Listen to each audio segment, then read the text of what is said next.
I want to welcome you to this broadcast where we're going to focus on some key information that was shared at the recently held National Medicare Supplement, Senior Insurance Products, and Short-Term Care Sales Summit, all in one.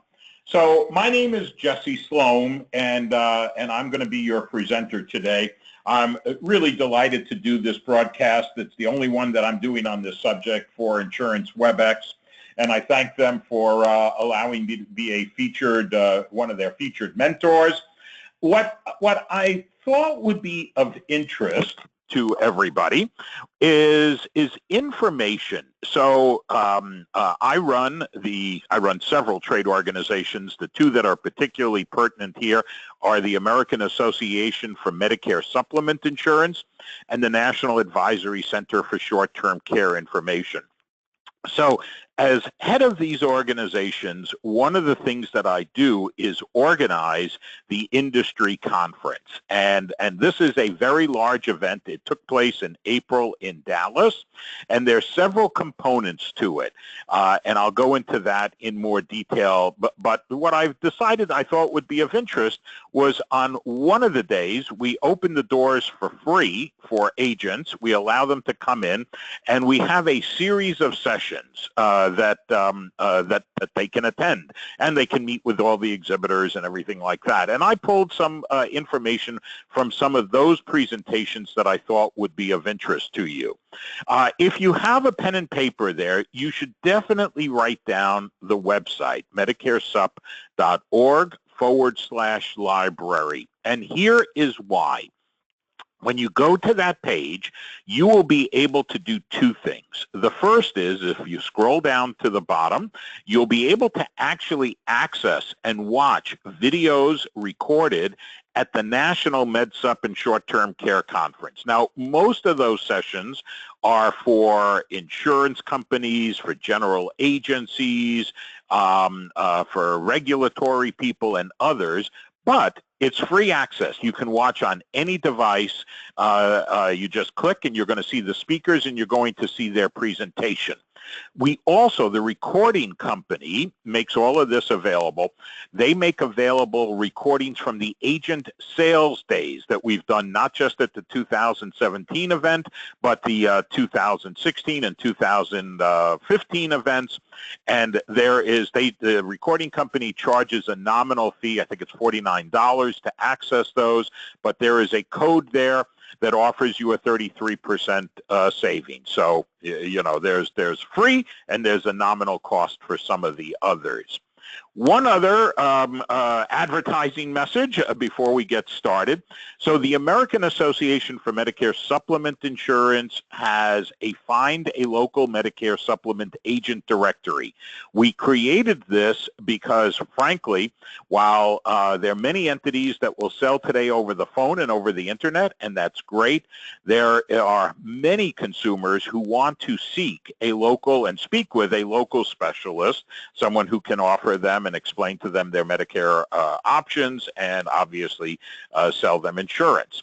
So the association has what really is the nation's #1 directory, and I urge you to go to medicaresup.org/get-listed, because one, you can type in who's grabbed your zip code. It's a zip code based system, and if you want to add your listing, there is a charge for that as well. But you definitely can do that.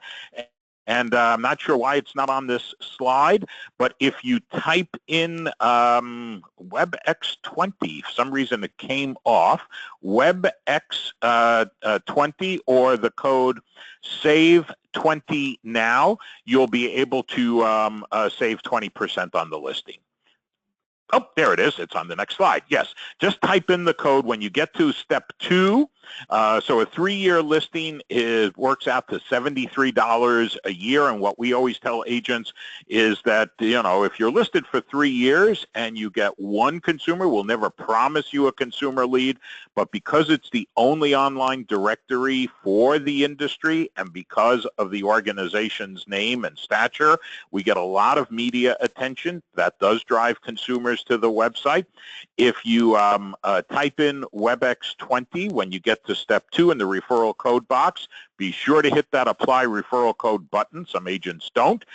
It will reduce your cost by 20%. So it makes it about $73 a year for the 3-year listing. Okay, let's get started. I pulled a couple of different sessions and some information. This one was on market trends in the MedSup industry. It's information shared by Jared Strock, who's a consulting actuary with CSG Actuarial. They're one of the larger actuarial companies in the MedSup space, and they also do some very innovative services for companies and for agents. And so I pulled some of and shared some of the information that he shared during his talk. And basically, I will kind of give a quick overview, but I will let you read the slides, and then everything will be available at some point online, so you can go back and watch again. Here's really the interesting, and I think the spectacular news about MedSup. Look at the growth, basically a doubling of sales premium in the past 10 years. And that is partly because of the number of baby boomers that are growing, but it's also due to, I think, a maturing of the population and a good economic environment as people, come off and are more familiar with plans where they've had independence and choice. So the good news is more consumers are buying MedSup. So that not only is premium up, but 31% more individuals have MedSup than 10 years ago. And so his was one of the early sessions at the conference. This was the largest MedSup conference we've ever run. And I think that's indicative of the industry's growth. Thirdly, I thought this was rather interesting, that unlike some other fields in the insurance marketplace where you have fewer carriers offering products, the fact that you have 40% more carriers is certainly welcome news for an industry and for all of those who are involved. Some other information that he shared: premium rate increases, have not been increasing at the same high percentages that they did in 2011, 2012, and so while they were up in 2016, when you have some nominal or stable rate increases, that's good, and again, shows a good sign. I found this from his presentation particularly interesting. You've all read about the statistic about 10,000 baby boomers turning 65 every day. Well, in 2013, basically we hit a milestone of 3.5 million people turning 65 during the year, and that number will again hit in this year and next year, and will continue to peak. So if you're watching this, if you're in the MedSup space, this is good news. You've got some really good years to look forward to. If you're not in the MedSup space, it's definitely worth looking at the census and the population and thinking about why you're missing out and creating some competition.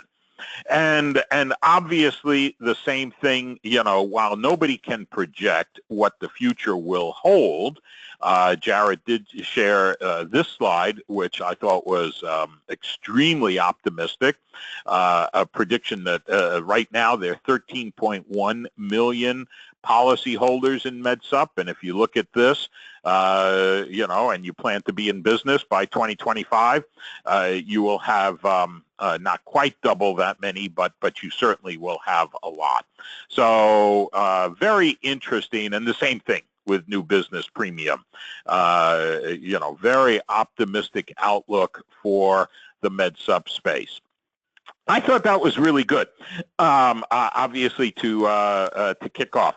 One of the presentations that took place was focused on, and this was for the Agent Day, was maximizing the value of your MedSup business. Dan Schmedlin, who's the CEO of LTC Global Group, and they buy blocks of business, shared basically his view of the marketplace and what one needs to think about, and whether you're close to the end of a career in insurance or just getting started and looking forward to, you look at those positive sales numbers and say, wow, if I really focus on it, obviously at some point you're either going to stop, retire, sell the business, etc. So I was really pleased that he came to give a talk like this to agents about it, and shared, sort of what I call the small print, the things you don't know. I'm not an expert in this, so I'm not going to share with you, all of his points. That would be, watching the video would obviously do that. But I thought some of the key considerations that if you're just getting started, this is important stuff to learn about at the beginning, before you pitch your tent, rather than at the end where it's too late to look and find out that the carrier did not permit assignments and you've spent 10 years building a block of business that you're not able to sell. So I thought this was a really good time, and also the information that he shared about what affects valuations was of interest, because, as I say, when we do these conferences, you have people there that are at various stages of their career, and often, and we get calls at the association from time to time of people who look and say, how do I, I'm looking to retire, how do I sell my business? So I thought his outlook on all of it was real valuable. And the same thing on possible deal killers. That could impact, from tax liens to non-vested commissions and obviously regulatory problems. So kind of a general interesting talk. I only covered this for a minute with you guys because it's not my area of expertise, but it's there. One of the talks, and actually was intended to be given by Stacy Varney. Stacy changed jobs, went to a tech company just before the conference started, but it was shared at the conference by one of her people. And it was Gen Re is one of the largest reinsurers. They're owned by Berkshire Hathaway, which is a name familiar, I'm sure, to many of you because of Warren Buffett. They are a leader in the reinsurance field and always can be counted on to do some good research.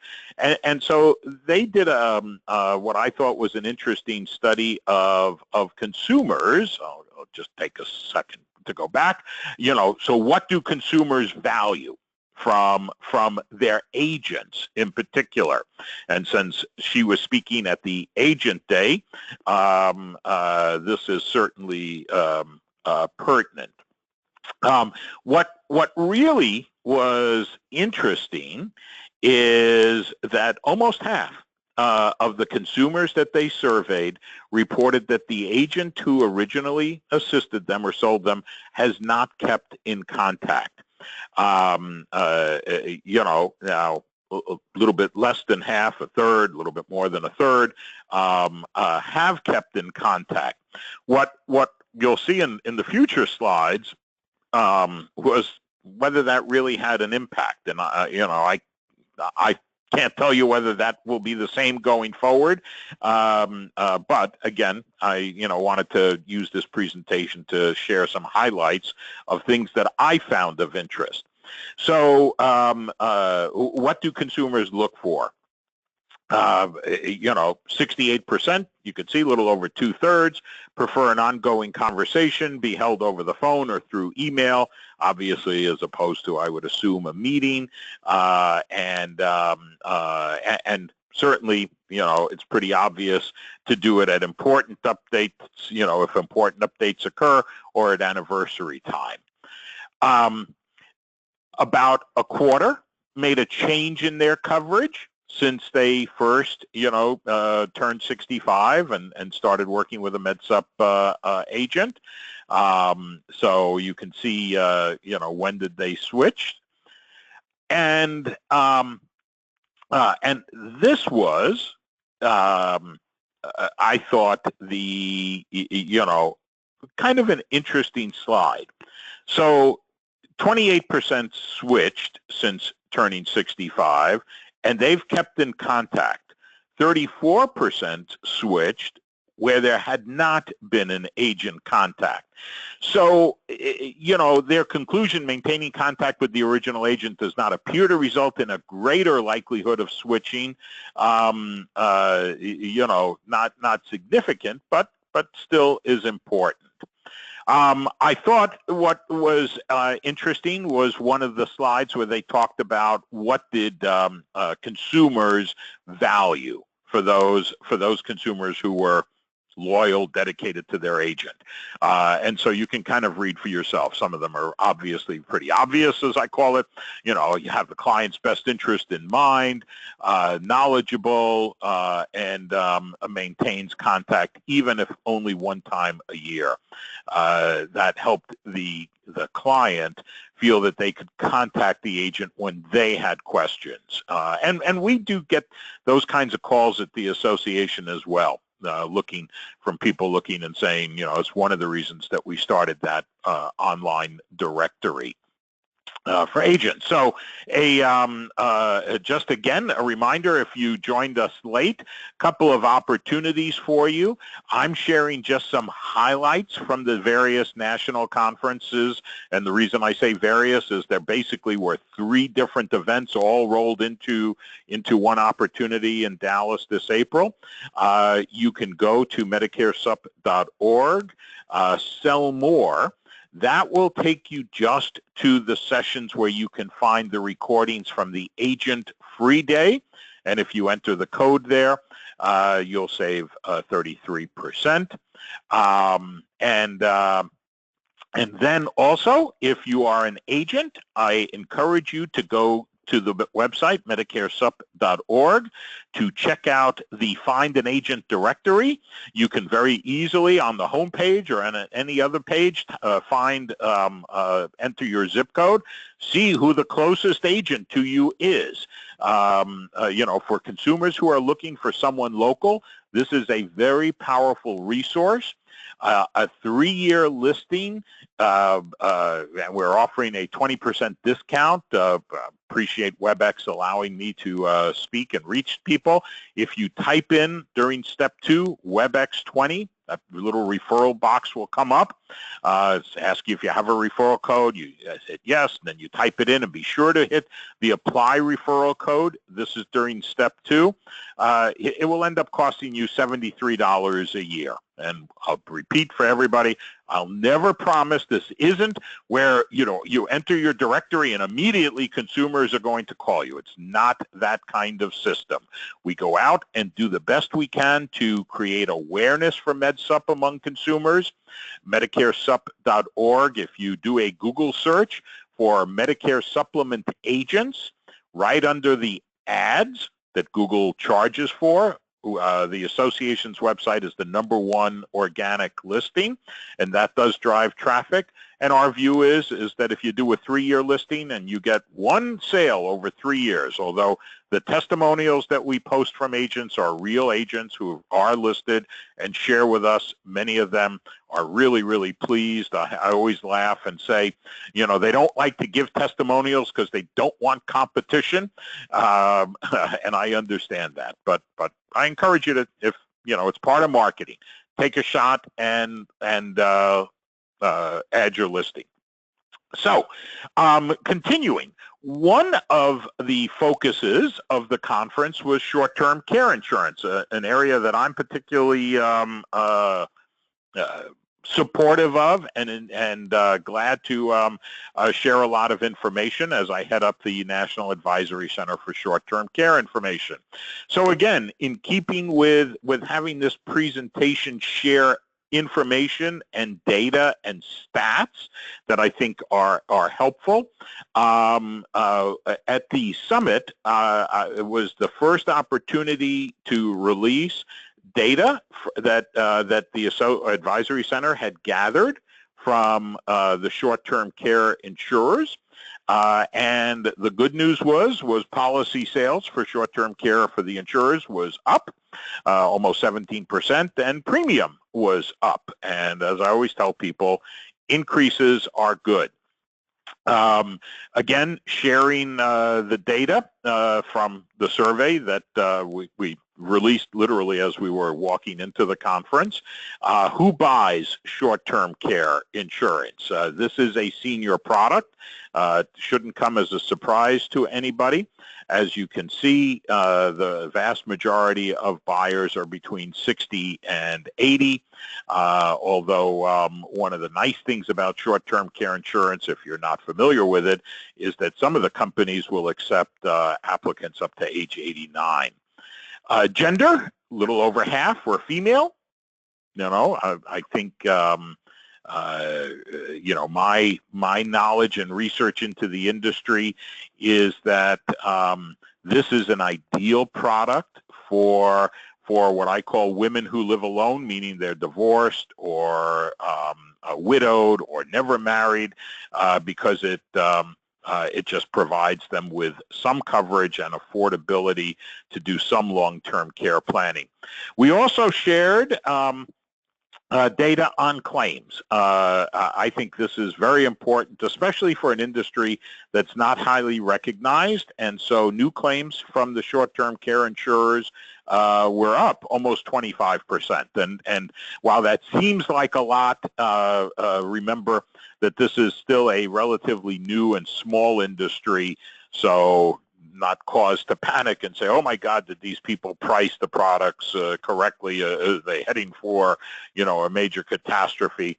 It's easy to do that up off a small base. And interestingly, as part of the Advisory Center's study, we polled when do claims start.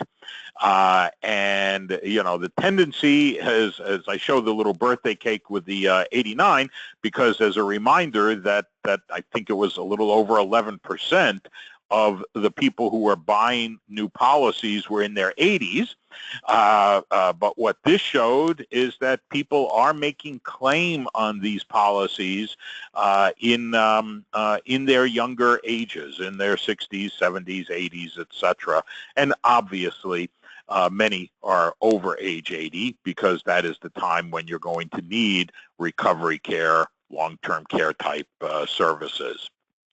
I always tell people, by the way, you can learn more about selling short-term care insurance if you go to the Advisory Center's website. It's a long web address, short-term, although it's an obvious one, short-term care insurance. It's a .org, and then if you put in the /sell for agents, that's a great place to go. There is a free video that I gave about a 50-minute talk for agents at the National Short-Term Care Summit, and we've put this available so that you can watch it free of charge. And I don't mention companies or anything in particular, but for agents who are interested in learning more about that industry, this was something about a 50-minute video that filmed during the national conference in Dallas. One of the sessions that I talked about and where we focused on for agents was where did short-term care fit? That is also covered in the middle, in the longer video, and it's obviously for filling gaps in Medicare. This is something that people don't understand. I thought based on feedback from people who came up and spoke after the event, one of the areas that agents, especially agents who focus on seniors, are not familiar with is on what's called observation status. And I won't spend the time to really go into this in great detail, but basically what I shared there and what you should know as an agent is that observation status impacts Medicare beneficiaries who go for hospital care. And several million are impacted every year. And there can be, I'm hesitant to use the word dire, though they could be dire financial consequences. And so, while some of that's covered in some of the talks, if you still have your pen out, I always like to give people helpful information. There's a great video, news segment on the NBC National, the nightly news, that was done in 2014. And it really is worth watching so that you understand what the issue is and so that you can clearly communicate it to others. And so you can see, it's the same thing, the shorttermcareinsurance.org website, then /NBC-GAP, and that will take you to a page where you can click and just shortcut access to the video. One of the pieces of data that was shared focused on short-term care as an option to long-term care, and I'll share that with you, not to throw any editorial spin onto anything, because I also run the American Association for Long-Term Care Insurance. I've been an ardent supporter for several decades of long-term care insurance, but the reality and the facts are the facts. And I like to live in a fact-based world. And the fact is that individual LTCI policy sales are down dramatically. I started this presentation talking about how med-sup sales were doubling. That's not true about long-term care insurance. And part of the factors and the numbers that were shared at this conference is, why cost is an issue.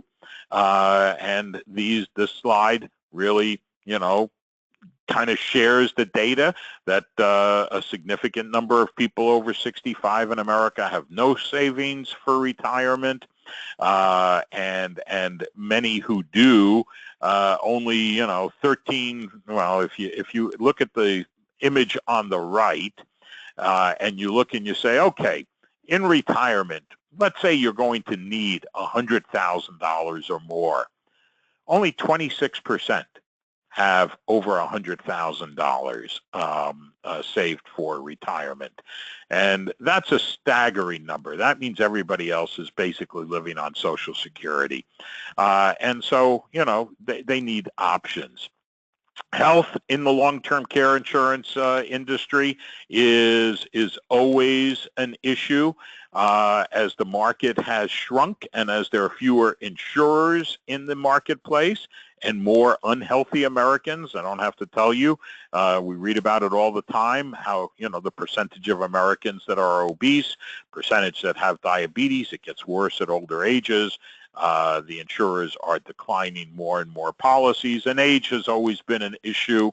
And negative news for the long-term care insurance industry is an issue, and that was shared. So short-term care is a viable long-term care planning option, and the conference spent a bit of time talking about that to the attendees, that it's a viable option for those who want some long-term care protection in whether it's their home or assisted living or skilled nursing care.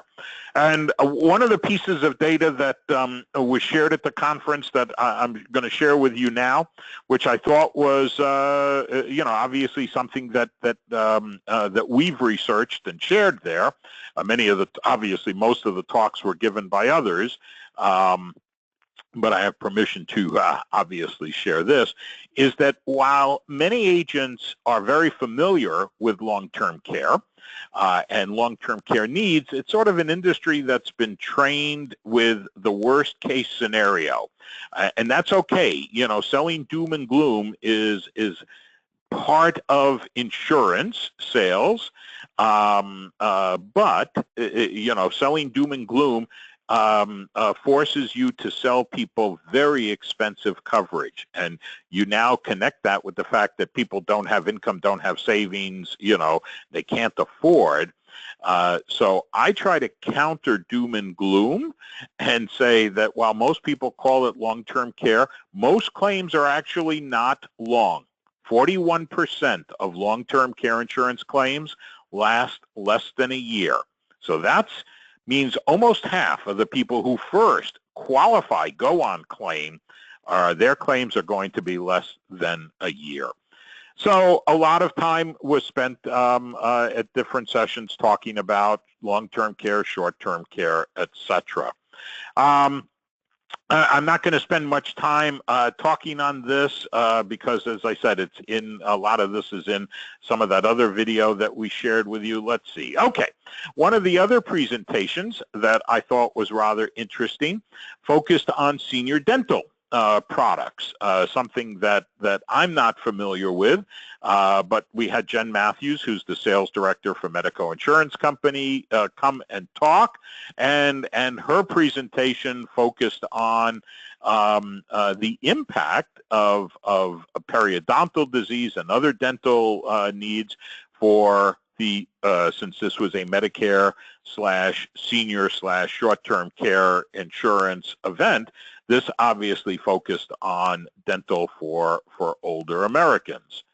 And and some of this is obviously data that we've talked about before, the number of people that have it. But what Jen pointed out is that Medicare does not cover a majority of dental services. And also the statistic that I thought was fascinating is that 40% of seniors have not had a dental visit in the past year. And clearly that's because they either haven't had a problem or they just are saving money and don't want to do it. So you can see that dental insurance is not something that the senior market readily has. People at younger ages still do, often because it's something that they can get through their work. But once they've retired and go on Medicare, they no longer have this, even though it is something that they really can use and need. So her talk focused on that. One of the other interesting talks on the senior track was from Jerry Larkin at Genworth. He talked quite a bit about a rather, let's see where it comes. Let's get this whole thing up there.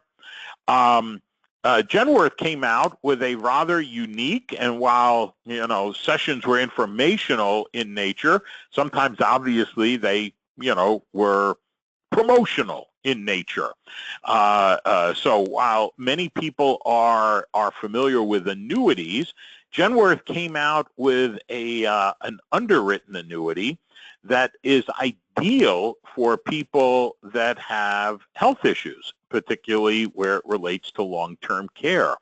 And so basically, Genworth, which is a leading long-term care insurance company, knows the kinds of conditions that are going to create a need for long-term care, and then they obviously, in pricing long-term care insurance, can kind of, judge how long somebody will live with those conditions. So they're basically applying the same thing to an annuity, which would give the policyholder a greater payout come once they did it, if they had a need for long-term care. And so rather interesting product and development that certainly fit in the senior marketplace. Let's see, and I won't go through, basically the two choices, except to say that that if you watch their presentation, you can kind of see it. So those were, I'm just looking, I wanted to keep this down to about 30 minutes. I'm about a minute or two over. I apologize for that. So I will repeat for everybody watching. There are a couple of really great opportunities for you. The association basically pays almost $20,000 to record the sessions at the Medicare Supplement, Short-Term Care, and also Senior Products Conference. We make many of the videos available free of charge.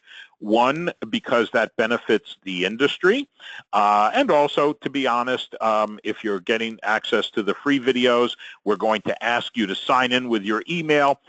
We don't do anything with those emails other than keep you apprised of things that the association's doing and basically when the next conference will be. We try to do it every 12 to 18 months.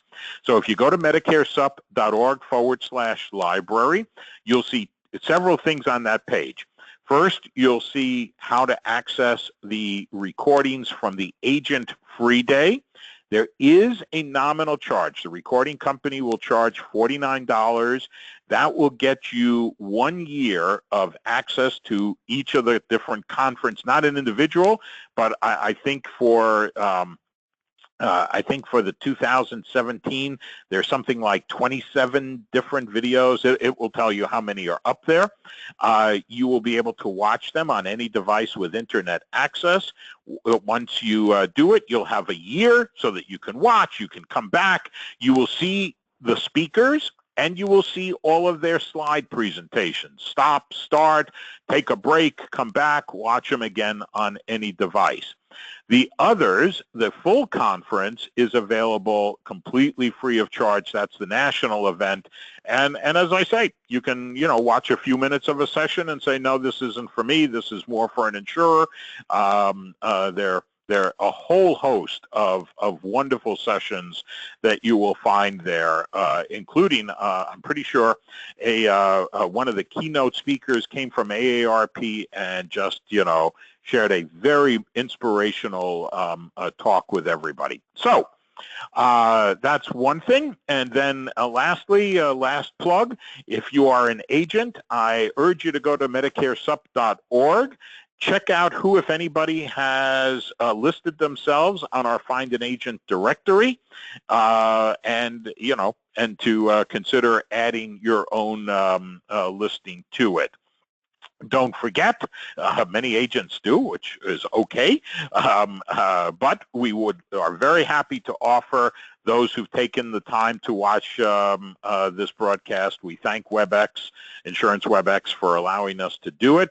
Be sure to type in WebEx20 in the referral code box, click the orange Apply Referral Code box, and you will therefore pay 20% less. So I want to thank you for taking the time out of your day to watch this. I hope that I was able to share a few highlights from the conference that will benefit you and what you do and might interest you in either accessing some of the free videos or even some of the videos from the various agent sales days. Thanks again.